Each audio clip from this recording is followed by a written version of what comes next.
Hi, welcome to today's video. My name is Paul. So this week, going to try doing some watercolor landscape painting and also try to do it as a kind of tutorial, or at least an alternative tutorial, maybe. It'll suit some people, but maybe not others. But I can only be me and I can only do these things the way I do them. So watercolor painting, obviously at least three things you're going to need: some watercolor paint, a brush, and some paper. At the start there you could see I prefer to use little tubes of watercolor paint. With watercolor you do have an option. You can get tubes of paint, but you can also get those, I think, little sad dry blocks of paint that you reactivate with a wet brush. I'm not a fan of those. I prefer tubes of paint. There's no major reason, it's just I don't like the dry blocks. Maybe I'm old-fashioned and I prefer my paint to come in a paint tube. Either way, I wouldn't worry too much about the brand. I use Sennelier paint, and there's no deep magical or mystical reasons why I use it. It was just simply the first brand that I used. I liked it. I liked the colors. They had the colors that I wanted, so that's why I use Sennelier paint. I said there's no deep reasoning for it. If you're not sure, I don't know, buy 2 or 3 tubes of paint by different brands. Find one that you like, experiment a bit, but don't get too caught up on this. Different brands, yes, but there are slight differences maybe in the color ranges and things, but most of the main brands are fine. The next thing, brush. I think the big thing with the brush is maybe a couple of things. First of all, you have to choose between synthetic hairbrush and natural hairbrush. I use a synthetic hairbrush. It's just because I don't want to get into all the politics of this, but I did see a video on YouTube of the conditions in which animals were kept, and those animals were being used for making brushes and things. So that's all I'm going to say. I use a synthetic hairbrush. Paper, try to use paper that is specifically designed for watercolor painting. So not multimedia paper, not drawing paper, actual watercolor paper. The thing is, paper in general doesn't like to get wet, and it can start to disintegrate, it can buckle, it can warp, all those things, and that's just going to make life difficult for you. So get paper that's specifically designed for watercolor painting, preferably 100% cotton paper and a thicker paper.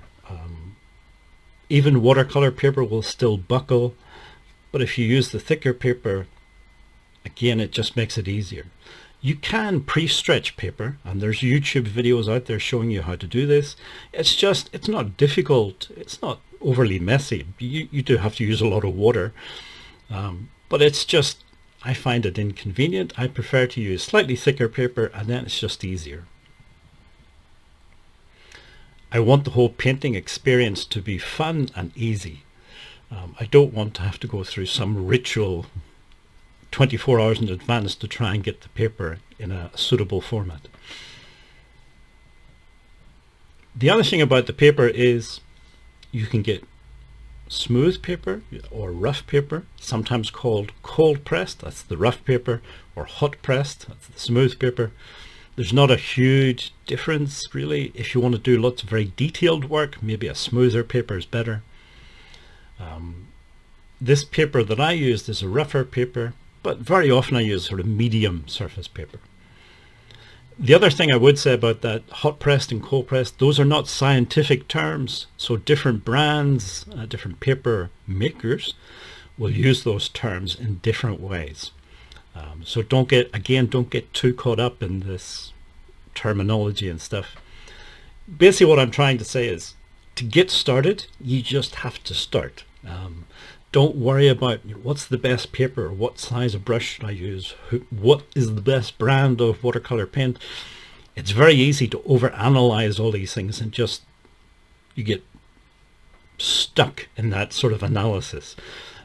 Just get started, and remember that you're trying to learn to do something new. You're going to fail. You're going to fail and fail and fail, and that's the way it works. Forget about all these easy hacks for beginners and all of that nonsense that you see on YouTube. You just have to learn stuff, and it's going to take a while, and you're going to fail and fail and fail, and that's how you make progress.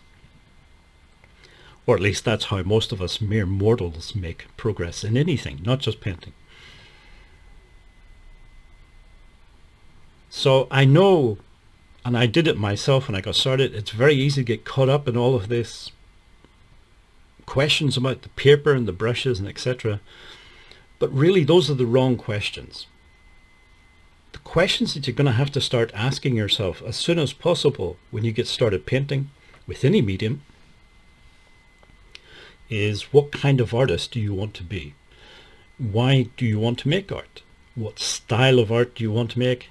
Is your art, does it have a message? Is it political? What kind of art do you want to make? If you can answer those questions, then you will progress from a beginner to an intermediate to an advanced artist. Those questions will give your art a direction. Once you get the answers to those questions, you have a direction to travel in, and that's when you can make real progress. What type of brush should I use? What paper? Yes, I get those questions. I understand why people ask them, but those questions, the answers to those questions will not help you to become a better artist, a more advanced artist. So I guess sum up what I'm trying to say is, just get started. Just get some materials, get started. You're going to learn along the way, and a lot of that learning process is going to be based on failure. That's just the way it is. Ask yourself what type of artist you want to be. Think about artists from the past and different art movements. What were they trying to do? What questions were they asking? Ask yourself those sort of questions. Study art history. Don't be afraid to be a geek or nerd or one of those things in terms of art. Just surround yourself with art from the past and the present. Ask yourself those questions. Why do you want to make art? What type of art do you want to make? And I think if you can do that and you can come up with answers for yourself, then you will start to make real progress. Okay, I say a bit of an alternative tutorial. Hopefully somebody somewhere got something from it. If you did make it this far in the video, thank you for watching, listening right to the end, and hopefully see you again in next week's video.